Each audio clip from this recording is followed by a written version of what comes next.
নমস্কাৰ ফণিতা ডায়েৰীৰ আন এটি ভিডিঅ'লৈ আপোনালোক সকলোকে স্বাগতম জনাইছোঁ। মই আজি কলফুলেৰে বনোৱা মাংসৰ এটি ভিডিঅ' আপোনালোকলৈ আগবঢ়ালোঁ। ভিডিঅ'টো চাই কেনে পালে জনাবচোন। ভিডিঅ'টো ভাল পালে লাইক আৰু ছাবস্ক্ৰাইব কৰি দিব বুলি আশা কৰিলোঁ। আহকচোন ভিডিঅ'টো আৰম্ভ কৰোঁ। আপোনালোকে বাৰু এনেদৰে কলফুলেৰে মাংস বনাইছেনে? কলফুলেৰে মাংসখন বনাবলৈ খুব সহজ আৰু খাবলৈ খুব সোৱাদ হয়। প্ৰথমতে কলফুলটো ভালদৰে মিহি মিহিকৈ সৰু সৰুকৈ কাটি ল'ব লাগিব। আমি কলফুলটো যিমানে সৰু সৰুকৈ কাটিব পাৰোঁ সিমানে মাংসখনৰ সোৱাদটোও বাঢ়িব, লগতে কলফুলটো সিজিবলৈ সহজ হ'ব। কলফুলটো সৰু সৰুকৈ কাটাত অকণমান জটিল হয়, কিন্তু চেষ্টা কৰিলে একদম সৰু সৰুকৈ আপুনি কাটিব পাৰিব। তাৰপিছত আমি আদা নহৰুৰ এটি পেষ্ট বনাই ল'ব লাগিব। আদা নহৰুটো আপুনি নিজৰ এটা অনুমান হিচাপতে যেনেকৈ সুবিধাজনক হয় তেনেকৈ আদা নহৰুৰ পেষ্টটো বনাই ল'ব। আহকচোন এতিয়া আমি ৰান্ধিব আৰম্ভ কৰোঁ। ইয়াৰ বাবে প্ৰথমতে কেৰাহীত অকণমান মই তেল দি লৈছোঁ। তেল দি উঠি তাত মই সৰু সৰুকৈ কাটি থোৱা আলুখিনি তাত দি দিছোঁ। এনেদৰে আপুনি তাত আলুখিনি কাটিব, ৰংচোৱাকৈ ভাজিব লাগিব। আলুখিনি প্ৰথমতে ভাজি ল'লে আমাৰ এইটো সুবিধা, যেতিয়া আমি মাংসখন বনাওঁ তেতিয়া আলুখিনি গোটা হিচাপতে থাকি যায়। সেয়েহে মই মাংস বনালে আলুখিনি প্ৰথমতে এনেকৈ ৰংচোৱাকৈ ভাজি লওঁ। সেই আলুখিনি হোৱাৰ পিছত আলুখিনি এটা বেলেগ বাচনত উঠাই থৈ তাত মই পিঁয়াজ অকণমান দি দিছিলোঁ। পিঁয়াজখিনি দি দিয়াৰ পিছত আপুনি পিঁয়াজ অকণমান ৰংচোৱাকৈ পিঁয়াজখিনি ভাজি ল'ব। তাৰপিছত কেঁচা জলকীয়া দি দিব। কেঁচা জলকীয়া মই অকণমান বেছিকৈ দিয়া গৈছে, কিন্তু আপোনালোকৰ ঘৰত যদি সৰু ল'ৰা ছোৱালী আছে বা ধৰি লওকচোন কম জলকীয়া খায়, আপুনি তাত কমকৈ দিলেও কথা নাই। তাৰপিছত তাত মাংসখিনি দি দিব।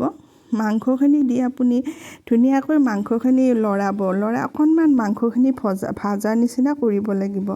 মাংসখিনি ভজাৰ পিছত তাত আমি নিমখ আৰু হালধি দি মাংসখিনি ভালদৰে লাৰি তাৰপিছত আমি জলকীয়াৰ গুড়ি আৰু জিৰা পাউডাৰ তাত দি দিব।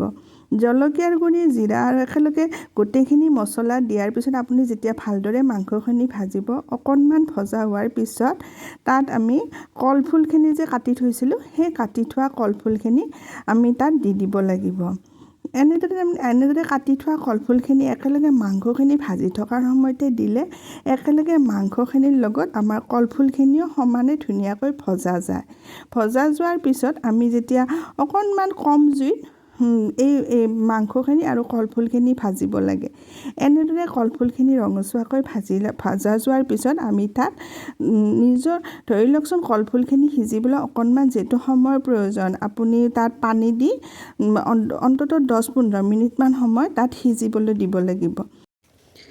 এনেদৰে ভাজাৰ পিছত আপুনি তাত আদা নহৰুৰ পেষ্টটো দি দিব লাগিব।